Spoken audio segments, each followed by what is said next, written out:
Mu Julayi wa 1972 omujaasi wa Zaire ayitibwa Jabil Vayangalito yayingira muzimu ku ofisi za bakama be n'akuulita n'ensimbi ezaali ziwerera ddala £1,000.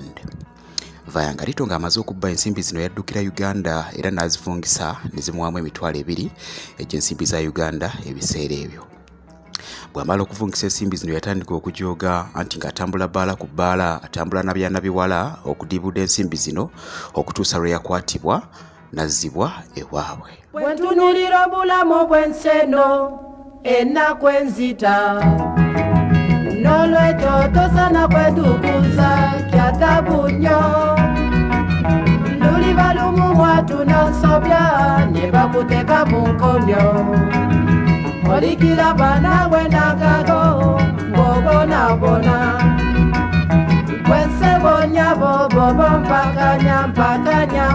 Jabiru okukwatibwa yasangibwa Kabalagala, olwo n'akwatibwa n'ateekebwa ku nnyonyi azzibwa ewaabwe abitebye.